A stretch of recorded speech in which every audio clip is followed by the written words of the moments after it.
كان في راجل كبير في السن اسمه عم إبراهيم، طول عمره بيشتغل وبيتعب ويشوف إن الرزق بيجي بالعافية والشقاء.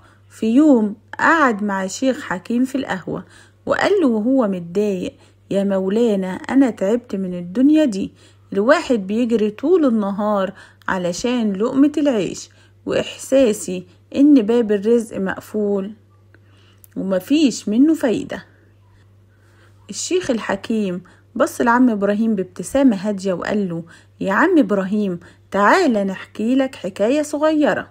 فيه مرة واحد كان ماشي في طريق ضيق، فجأة لقى قدامه حجر كبير سادد الطريق، والراجل ده كان مستعجل ومخنوق، فبص على الحجر وراح راجع من نفس الطريق اللي جه منه وهو بيشتكي إن الطريق مسدود. كمل الشيخ الحكيم وقال: بعدها بساعة عدى واحد تاني. الراجل ده لما شاف الحجر قعد يفكر: يا ترى الحجر ده سادد الطريق كله ولا ايه؟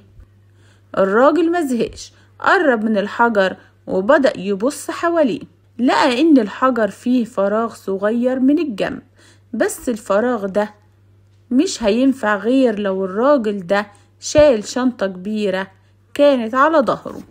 الشيخ وقف كلامه شوية وبص لعم إبراهيم وكمل: الراجل التاني ده رمى الشنطة اللي كانت تقيلة على ظهره، زحف من الفتحة الصغيرة وعدى الحجر وكمل طريقه وهو مرتاح. عم إبراهيم هز راسه وهو بيفكر في الكلام. الشيخ قال لعم إبراهيم: انت بتشتكي ان باب الرزق مقفول، لكن الحقيقة ان الباب ده بيكون فيه فتحة صغيرة، على قد ما تقدر تستفيد منها. الشنطة التقيلة اللي على ظهرك دي هي شكواك، هي كسلك، هي خوفك من انك تجرب حاجة جديدة. ارمي الشنطة وبص كويس على الفتحة الصغيرة اللي ربنا سايبها لك، هتلاقي الطريق اتفتح قدامك. العبرة هنا مش بس في الرزق، دي في كل حاجة في حياتنا.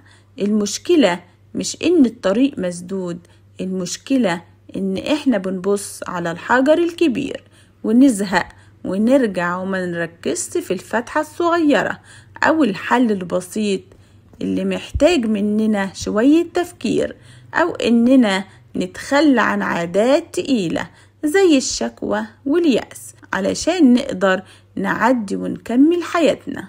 ما تتخنقش وتزهق بسرعة، ركز في الحلول الصغيرة اللي ممكن تفتح لك طريق كبير. يا رب تكون القصة دي لمست قلبك.